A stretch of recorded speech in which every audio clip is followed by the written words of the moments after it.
शाम का वक्त था, तकरीबन रात होने को थी। हल्का हल्का अंधेरा फैल रहा था। मैं हमेशा की तरह अपनी सहेली से मिलने के बाद उस तालाब पर नहाने और कपड़े धोने जा रही थी, जहां पर गांव की ज्यादातर औरतें अक्सर दिन भर जमा रहती थी। मुझे ये सब पसंद नहीं था। मैं चाहती थी कि जब तालाब पर कोई भी ना हो, मैं उस वक्त वहां जाऊं और अपने काम निपटाकर जल्दी जल्दी वापस आ जाऊं। मगर उस दिन मुझे ऐसा महसूस हुआ जैसे मैं अकेली नहीं हूँ, कोई दूर से मेरा पीछा कर रहा है। ऐसा महसूस होते ही मैं एकदम घबरा गई। मेरा दिल चाहा कि मैं वापस पलट जाऊं, मगर मैंने अपनी हिम्मत बांधी और चलती रही।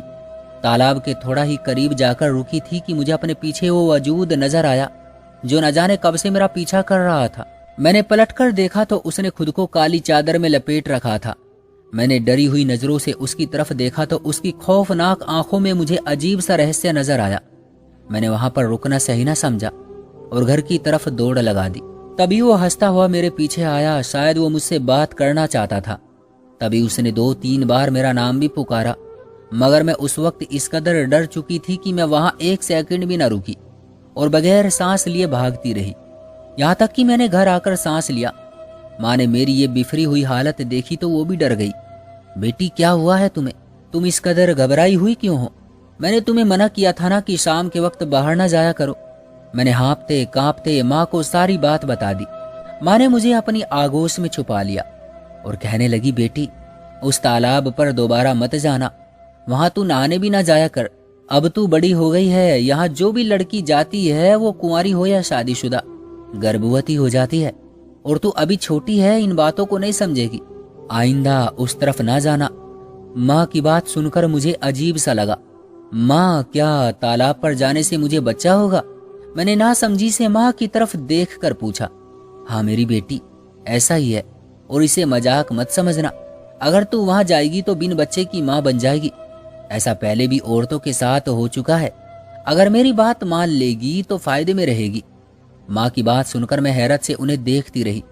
2-3 साल इस बात को गुजरे तो मैं ये बात जैसे भूल गई थी, क्योंकि मेरे ख्याल से माँ ने ये बात मुझे डराने को कही थी। मगर गांव की औरतें उस तालाब पर जाती थी और उस तालाब के बारे में ये मशहूर था कि उस तालाब पर आने से बांझ औरत के यहाँ भी बच्चा हो जाता है। मुझे ये बात बहुत अजीब लगती थी। मैं ये बात सुनकर हंसती और अपनी सहेलियों से कहती, देखो गांव की औरतें भी कितनी पागल हैं। भला तालाब में ये ताकत कैसे हो सकती है कि वो किसी को औलाद दे? मुझे तो लगता है कि इस तालाब के नीचे जरूर कोई बाजार लगा हुआ है जहाँ से औरतें बच्चे खरीद कर लेकर अपने घरों को जाती हैं। मेरी इस बात पर मेरी सहेलियां हंस पड़ी, मगर वो सब भी इस बात से डरती थी, क्योंकि उस तालाब के बारे में यही मशहूर था कि यहाँ पर जो भी औरत आती है उसे बच्चा जरूर हो जाता है। उन्हीं दिनों भाई की शादी हो गई। जब मैं 17 साल की थी, हमारे घर भाभी आई। भाभी ने भी आते ही मुझे ये सबक पढ़ाना शुरू कर दिया कि तुम बाहर ना जाया करो, तुम अब बड़ी हो गई हो। भाभी की ये बात सुनकर भी मुझे उलझन होती थी, क्योंकि मैं नहीं चाहती थी कि कोई मुझे बाहर जाने से रोके। मेरी उम्र 17 साल थी, मगर मेरे शौक अभी भी बच्चों वाले थे। एक दिन की बात है, मैं अपनी सहेलियों के साथ खेलकर घर लौट रही थी कि किसी ने पीछे से मेरे सर पर एक पर्चा दे मारा। मैंने पर्चा खोलकर देखा तो उसमें गंदी गंदी बातें लिखी हुई थी जो मेरे ही बारे में थी और मुझसे इजहार मोहब्बत बहुत ही घटिया शब्दों में किया गया था। मैंने ये पढ़ा तो गुस्से से आग बबूला हो गई, लेकिन जब तक मैं पीछे मुड़ी थी वो आदमी वहां से गायब हो चुका था। मैंने सोच लिया कि मैं अपनी भाभी और माँ को ये बात बताकर रहूंगी, मगर घर पहुंचते पहुंचते ही मैं ये बात भूल गई। रात भर में यही सोचती रही कि न जाने वो आदमी कौन है। बिल्कुल वैसी हंसी और वही आंखें जो मुझे 2-3 साल पहले मेरा पीछा करती मिली थी, अब बिल्कुल वैसी आंखें मैंने 2-3 बार फिर से महसूस की थी। डर से मेरा बुरा हाल था। फिर मैं अगले दिन तालाब पर न गई, सारा दिन घर में बैठी रही। शाम का वक्त था, भाभी मेरे लिए किचन में चाय बना रही थी। मुझे फिर से किसी की नजरें खुद पर पड़ती हुई महसूस हुई। मैंने पीछे मुड़कर देखा तो वही आदमी खड़ा था जिसे मैंने आज से सालों पहले तालाब पर खुद का पीछा करते देखा था। मैंने उसे हैरानी से देखा। तुम यहाँ क्या कर रहे हो तुम?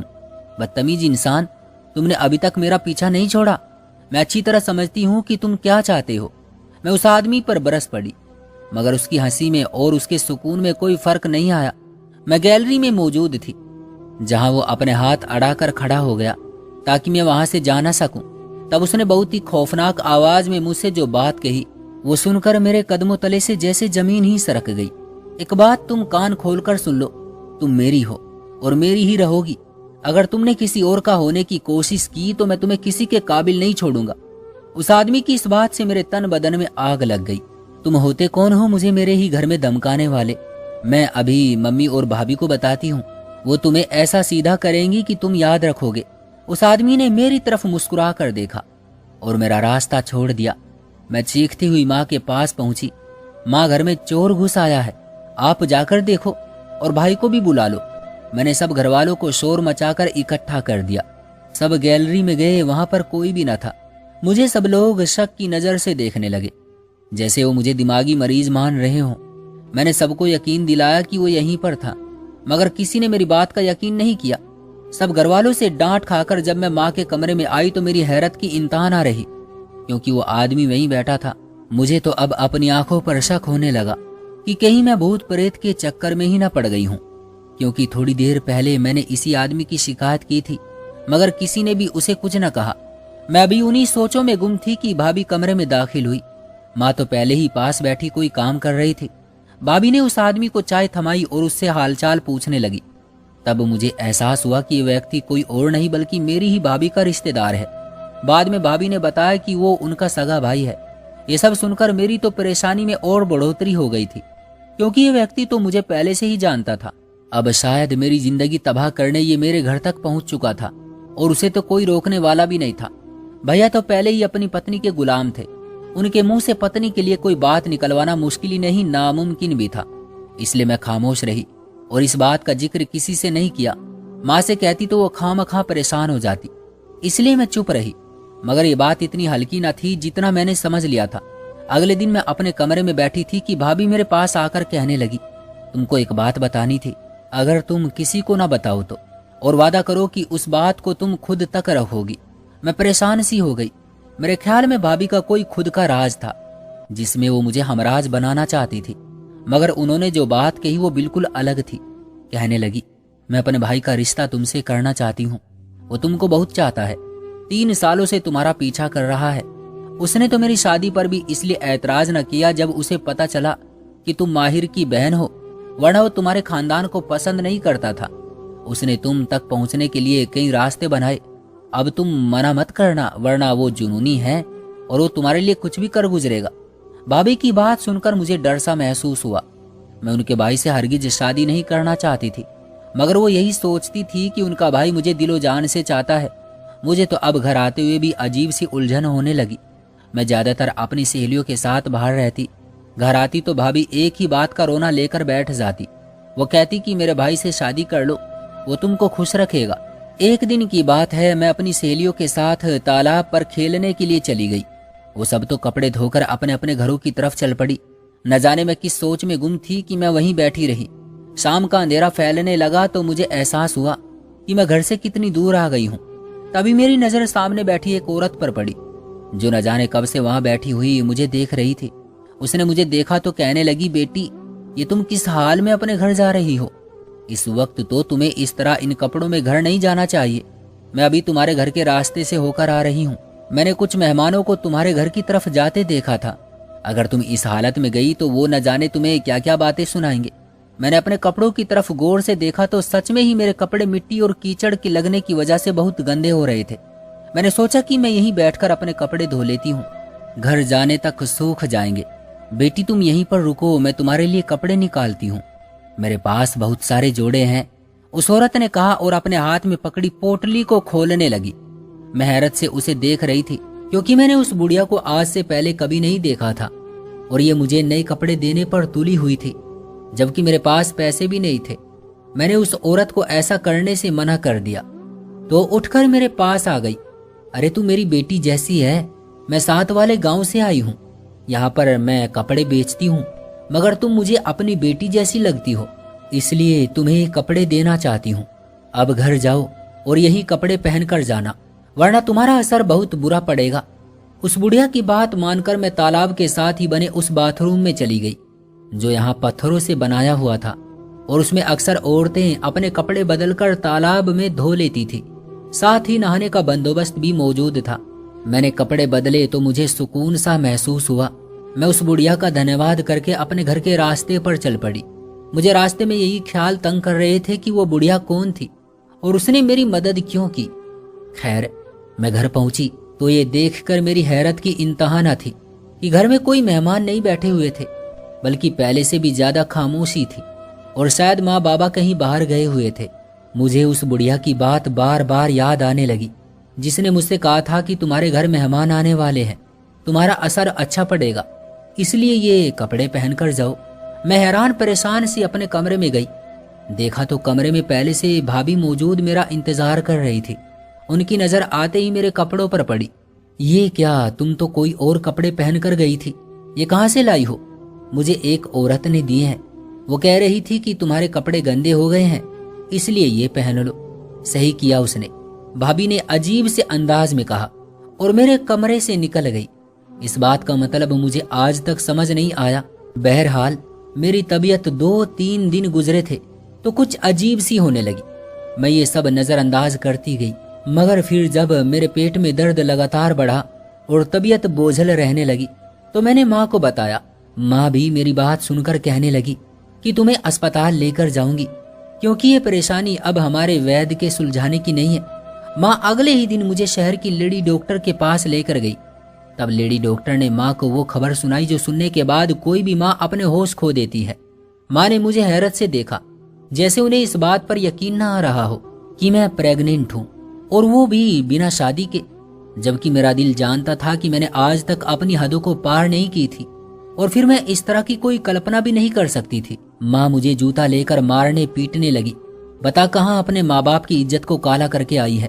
माँ की मार मुंह पर लगने वाले कांटों के जैसी थी। मैंने माँ के पांव पड़कर उन्हें बताना चाहा कि मैं तो सिर्फ तालाब पर गई थी। माँ ने मेरी कोई बात न सुनी और मारती पीटती मुझे घर ले आई। भाई और बाबा को ये बात पता चलने में देर नहीं लगी, क्योंकि माँ ने आते ही सबको कह दिया कि जल्द से जल्द मेरी शादी का बंदोबस्त करें, वरना मैं कभी भी अपने घर की ना हो सकूंगी। ऐसे मौके पर भाभी ने हम सबको हैरान कर दिया। हम सब खामोश बैठे थे। जब वो कहने लगी कि परेशान होने की कोई जरूरत नहीं है, मुझे अपने घर की इज्जत का ख्याल है, मैं अपने भाई को उससे शादी करने पर मनवा लूंगी। मुझे यकीन है कि वो इसकी हकीकत जानने के बावजूद भी कोई ऐतराज नहीं करेगा, क्योंकि वो इसे सच्चे दिल से चाहता है। वो तो इसका दिमाग खराब है कि अच्छे जवान लड़के को मना करती रही है। मैंने तो इसे पहले भी कहा था कि इसकी हरकतें ठीक नहीं है, जल्द ही इसका इंतजाम करते हैं, मगर माँ नहीं मानती थी। माँ के चेहरे पर भी शर्मिंदगी थी। जाहिर है बात ही ऐसी थी कि अगर मेरे माँ बाबा की जगह और माँ बाप भी होते तो उनका सर भी ऐसे ही झुकता। खैर, मैंने भाभी से कोई बात नहीं की, ना ही माँ को किसी बात का जवाब दिया।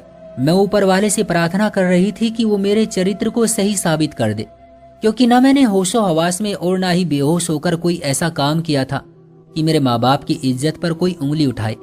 2 दिन बाद भाभी ने घर वालों को खबर सुनाई कि भाभी के माँ बाप हमारे घर आ रहे हैं।